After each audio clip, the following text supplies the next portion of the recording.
종자독서 76번째 본질의 발견입니다. 지난 월요일 날 올려서 했는데요. 늦겠다는 공지조차도 못 올릴 정도로 정말 컨디션이 엉망이었습니다.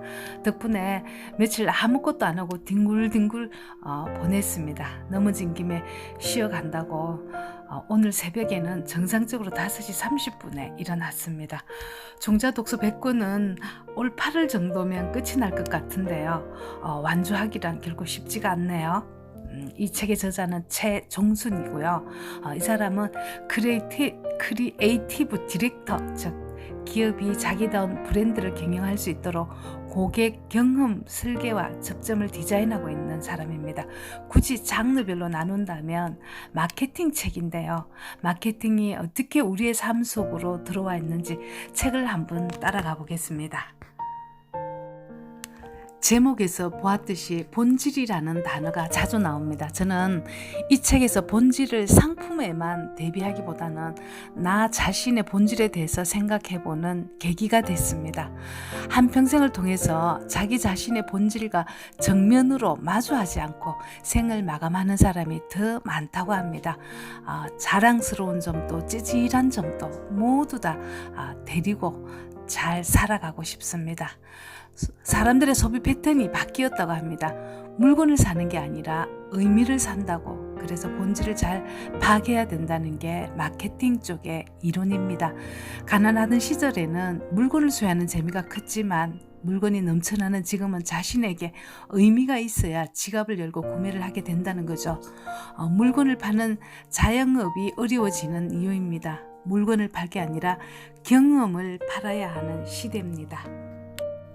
혹시 몇 년 전에 영남제분 스캔들 난리가 난 적 있죠? 자기 사위가 바람을 핀다는 생각에 사위의 사촌 여동생, 당시 여대생을 청부 살해한 사건. 그리고도 수감 생활을 제대로 하지 않고 병원에서 초호화 생활을 했잖아요. 진짜 나쁘다. 기업 일가의 실체와 기업의 문화나 경영 철학은 어느 정도 짐작이 되잖아요. 그런데도 2016년 2월 24일 매일경제신문을 보면 이 회사 주식이 1.15% 오르는 가격에 거래가 됐습니다. 왜 그럴까요? 회사 이름을 영남제분에서 현탑으로 바꾸어서 이미지 세탁을 했기 때문에 가능한 일이었습니다. 포장을 바꿔서 새로운 이미지를 만들면 괜찮아지기도 하지만 예전보다 정보를 많이 얻는 지금은 껍데기의 차별화만으로는 브랜드 가치를 올릴 수 없습니다. 제가 궁금해서 찾아봤는데요. 2016년에 1170원이었는데 지금은 1100원 수준이네요. 이미지는 본질에 우선합니다.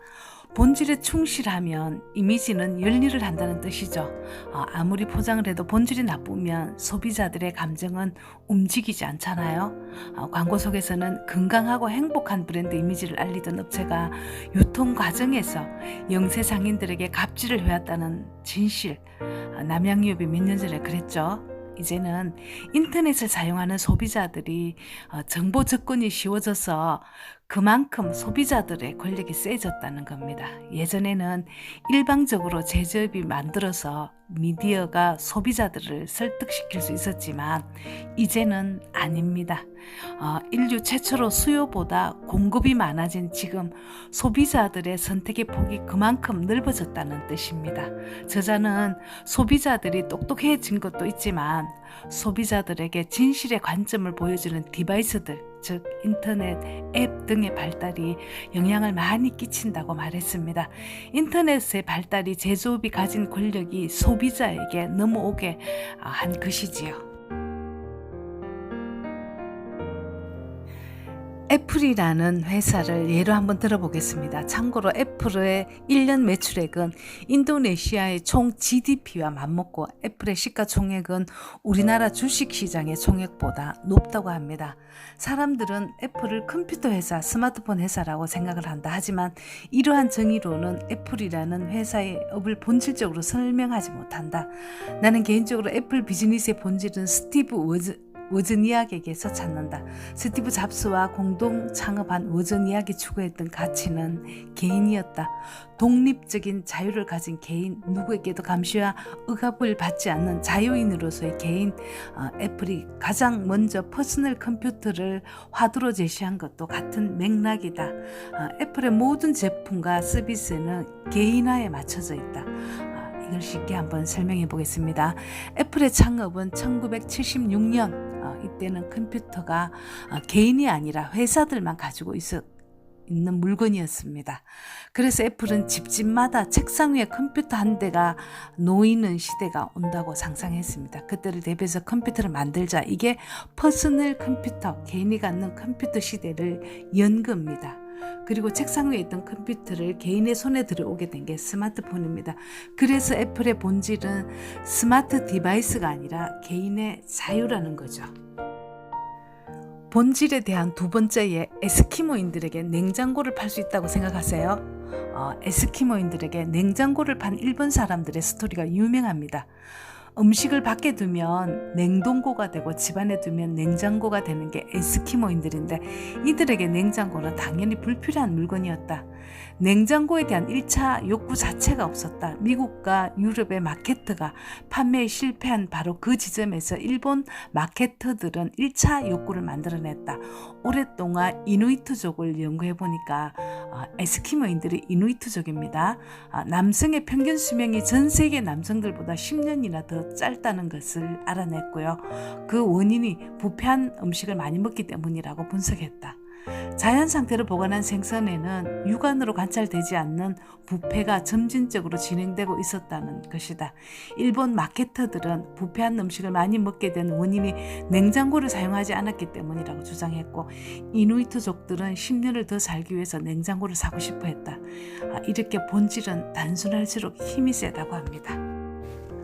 세 번째, 인천공항을 예로 들겠습니다. 인천공항은 2016년 연속 11년째 전 세계 공항 평가 1위를 기록하고 있다. 2011년 그때 하네다 공항, 창의 공항, 히드로 공항 등 무수한 공항들이 벤치마킹을 하러 왔는데 무언가 다르긴 한데 무엇이 다른지 그 비결을 모르겠다고 했다. 내가 불려간 이유가 거기에 있다. 인천공항은 무엇이 다른가?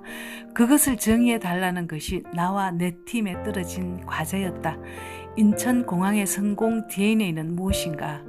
비행기가 무사히 뜨고 내리기 위해서 탑승 대기 시간 동안 여행객이 지루해하지 않도록 한국 문화를 효과적으로 알리고 깊은 인상을 주기 위해 570개의 기업, 단체, 조직 등이 협업하는 곳이다.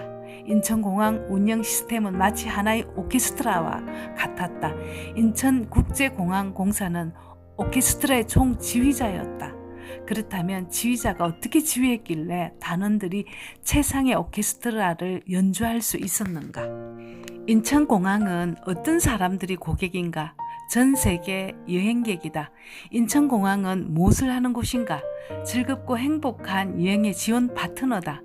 고객들은 어떤 문제에 봉착해 있는가? 교통, 쇼핑 등 서비스 경험 시간에 부족이다. 그렇다면 인천공항은 무엇을 해야 하는가? 여행객의 동선을 효율적으로 디자인해야 한다. 출입국 소요시간을 단축하는 일이 급선무다. 인천공항다움이란 무엇인가? 공항업 이꼬르 여행객 동선 디자인, 이것을 철학적 본질로 규정 짓는 게 마음씀이다. 이것이 2016년 현재 전 세계 공항 서비스 평가 연속 11년째 1위에 빛나고 있는 인천국제공항공사의 서비스를 가장 본질적으로 설명하는 컨셉이다. 이 책은 2017년도에 초판 발행되었고 저자는 고려대 언어학과를 나왔는데 어느 날 철학, 기호학을 듣다가 그 공부가 재미있어서 전공 과목인 언어학을 과락할 뻔했다는 에피소드를 읽은 적이 있습니다. 그래서 저자의 문장의 깊이가 남달랐던 것 같습니다. 애플도 에스키모인들도 인천공항도 내 삶과는 상관이 없지만 무언가 잘 돌아간다는 것은 보이지 않는 손이 그만큼 작용을 했다는 결과입니다. 세상에 공짜로 주어지는 것은 아무것도 없습니다.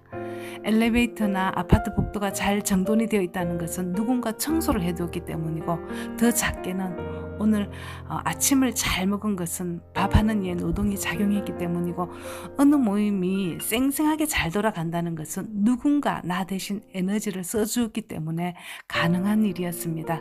세상을 이런 눈으로만 볼 수 있다면 감사하지 않은 순간은 단 1초도 없을 것 같습니다. 감사합니다. 종자독서 77은 마음의 법칙이고 종자독서 78은 수축사회입니다.